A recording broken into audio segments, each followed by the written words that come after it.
Here is the full speech of Abraham Lincoln's Gettysburg Address, delivered on November 19, 1863, during the American Civil War at the dedication of the Soldiers' National Cemetery in Gettysburg, Pennsylvania. 7 years ago, our fathers brought forth on this continent a new nation, conceived in liberty and dedicated to the proposition that all men are created equal. Now we are engaged in a great civil war, testing whether that nation or any nation so conceived and so dedicated can long endure. We are met on a great battlefield of that war. We have come to dedicate a portion of that field as a final resting place for those who here gave their lives so that that nation might live. It is altogether fitting and proper that we should do this. But in a larger sense, we cannot dedicate, we cannot consecrate, we cannot hallow this ground. The brave men, living and dead, who struggled here have consecrated it far above our poor power to add or detract. The world will little note, nor long remember what we say here, but it can never forget what they did here. It is for us, the living, rather, to be dedicated here to the unfinished work which they who fought here have thus far so nobly advanced.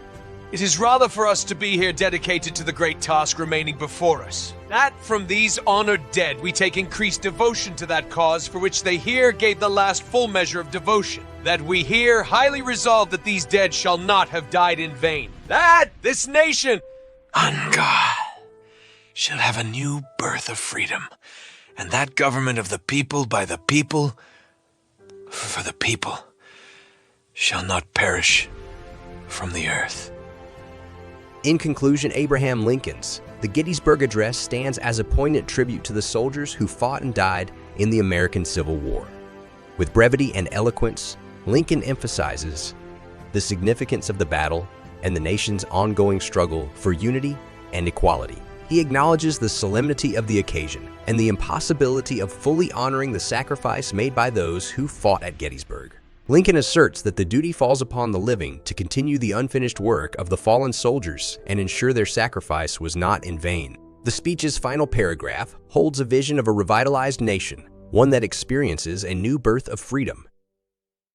Lincoln emphasizes the importance of a government that is of the people, by the people, for the people, encapsulating the core principles of democracy. Through his words, Lincoln calls upon all Americans to rededicate themselves to the cause of preserving a united and free nation. He implores future generations to carry forward the ideals of liberty, equality, and self-governance, and to prevent the disintegration of the government for which so many have fought and died. The Gettysburg Address remains an enduring testament to the sacrifices made during the Civil War, and a timeless reminder of the principles upon which the United States was founded. It continues to inspire individuals to honor the memory of the fallen, strive for a more perfect union, and uphold the values that define the nation. Thank you so much for joining me on this journey today. I hope you found value and inspiration in this video. If you enjoyed what you saw, make sure to hit that subscribe button and turn on notifications so you never miss out on future content. I'd love to have you as part of our community. Remember, the power to create positive change lies within each of us. Let's continue to spread positivity and make a difference in the world. Thank you again for watching. And remember, you have the ability to make a positive impact. Until next time, stay positive and keep shining your light brightly. Take care and see you in the next video.